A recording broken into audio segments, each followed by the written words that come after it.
Hi, my name is Anne. Hi, my name is Steph. Welcome back to Journeys for Change. On this podcast, we discuss sustainability, sustainable development, and we also use our own experiences to discuss impact on local people and places.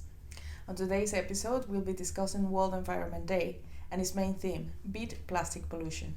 Right. So the World Environment Day is an initiative of the United Nations, and it happens every 5th of June every year. And on this year, as we say, the theme is the beat plastic pollution. And the campaign is being led by two countries. There is Cote d'Ivoire in Africa and the Netherlands in Europe. So what do you think of the theme?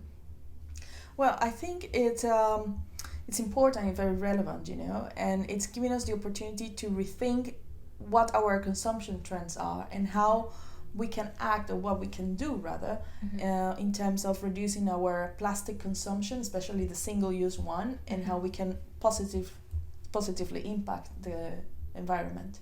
Right. So when I was preparing for this podcast, I was, reading some data, and I saw that at the moment, the world is producing 400 million tons of plastics. Yeah. And half of these, about half, is single-use plastics. Oh. And actually about 10% of that is going into recycling. And if you look at these numbers, they're massive. Yeah, can you imagine? And considering that most of that plastic that you mentioned is not recyclable, is single use and goes to the landfill, to the oceans, to the environment itself, how is affecting our animals, our plants, and even the air that we are breathing every day. This data is quite concerning because if you look at the effort that the world is putting in fighting climate change, and this is something that can be avoided, because we don't really have to use plastics, right? Yeah. And 400 million tons, those can be reduced for sure. So this is something that is in our hands. It's something that we can change today, but we haven't done it. And I think by selecting this theme, it's a call for collective action to do something. Yes, definitely, Anne. And also, as the world comes together as one to tackle this goal and this imminent issue that we have, we as individuals should also get together to fight this challenge and propose actions. And again, as we have mentioned many times in this podcast, is us from our environment, our proximity, who can make a change with specific action that may not be huge or might not be seen as important, but it's actually driving the change for our environment and our planet.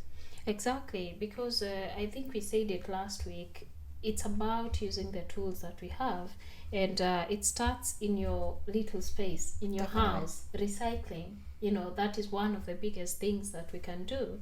And when you look at these single-use plastics, for example, there are other things we could do with them, right? Yes. And also, I think it's important for people to understand how to handle properly these materials, not only at home, but also at the workplace and other contexts where they can be. Because one of the biggest challenges that we all have, and I'm included there, is that sometimes we don't know how to handle it. We don't know how should I classify my materials at home. Should I wash this plastic tray that I'm using to remove my chicken or not? Or should I just put it in a certain basket or not? It's important for us to know, and I think it's also a responsibility of the authorities to share this information and educate the citizens and the kids from school to learn how to do these things.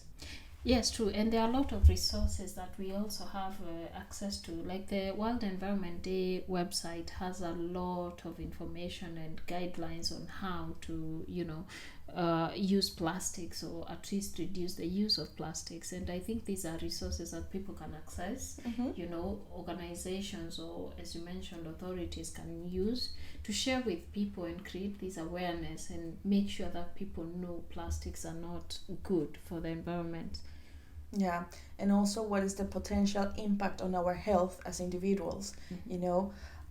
Now it's very trendy to talk, or we heard a lot about the microplastics, which are these tiny particles of plastics that are available in certain foods that we are ingesting Mm-hmm. on an everyday. Yeah. And I think we need to be aware of what we are putting in our bodies on a daily basis, right? Right. You mentioned microplastics, and this is one of the scariest things. When you're taking your glass of water or you're taking your plate of food, well prepared Definitely. food, but you do know that these plastics are in there. So there's a level of responsibility also for the producers of these plastics to take action, because I, as an individual sitting in my own house, I don't know. I'll just buy, my meat in a plastic, well packaged package, and come and prepare my meat and eat. Unknowingly, I'm ingesting these plastics, and they're harmful to my health. So I think there's a level of responsibility that the manufacturers or producers of these plastics need to take. What do you think? Definitely. And I think it's, like you mentioned, it's not only us who has the responsibility of curbing the demand of those plastics of single use or any other type of them, but also there should be certain actions like ERPs, which are extended producer responsibilities. So manufacturers should be in position of calculating the whole life cycle of the product and understanding how long will it take for it to actually be recycled or be reabsorbed into the production line, or these kind of things should be calculated way before having the product released into the market. I think it's also a need. There's a need for producers to jumping into this collective movement of curbing the demand, and it has to be now. Right, true. And as we talk, you and I, we advocate for individual action because that is what we can control. Definitely. There's what producers or the governments or the authorities can do, but we as individuals have ways that we can control this production. And I know this is a topic we have scheduled for another day, and ethical consumerism, where we as consumers make a decision that we're not going to buy these plastics. If your food is packaged in these plastics, we're making a decision to stop buying this, So we can drive the manufacturers or the producers of these things to package responsibly, because it's about our health, it's about our future, it's about our rivers and our waters. So it's about the future, right? So we do have a responsibility, and I think individual action should be really pushed. Because that is something we can do en masse, a lot of people together. Yeah, true. And also I feel that we need to start, especially people like you and me at our generation, start working to share this message with the generations to come. People who are being studying and people who are receiving these formational years right now, they need to understand and make it part of their culture. It's a common practice, that is a common trend, and not actually just something that a pair of two people will be randomly doing, and they are the weirdos at the party. It needs to be something that we all do and be the new normal. Right.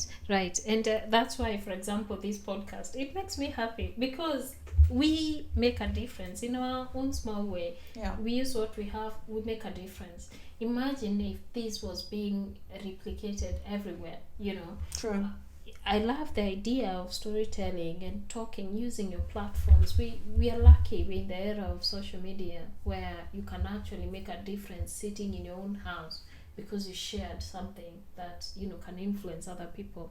So I think we have a lot of power in our hands. So if we increase awareness to ourselves first, and then we spread this to other people, I think this theme, beat plastic pollution, can be achieved. Yeah, and hopefully it's not only a 1-year initiative. It remains there, and all our governments and the economies, people who can actually make a change at the top level, can assume this responsibility and action it. Right. And actually that's one thing I like about the UN campaigns, because once, for example, the Netherlands and Cote d'Ivoire take this responsibility for this thing, they carry it forward. It doesn't end through this year. So another country will take another theme next year, but Netherlands and Cote d'Ivoire will be progressing this theme and the agreements that have come around from the countries, the collective action. And this is the great thing, because it means we will not stop at the end of the year because a new theme has come up, right? Yeah, so correct. it's a great thing. So, well, we've been talking about what are the individual actions that we can take, what our governments can do to help us to tackle this challenge, but it's kind of easy of talking from our perspective here, where we can have options to divert our consumption from one supplier to another. But what about places like Cote d'Ivoire and other countries in Africa where sometimes the resources are more limited? What do you think can be done to tackle this situation or to reduce the plastic consumption? Well, I grew up in Africa, in Kenya, to be specific. Yeah. So the plastic menace is equally sad there, right? Okay.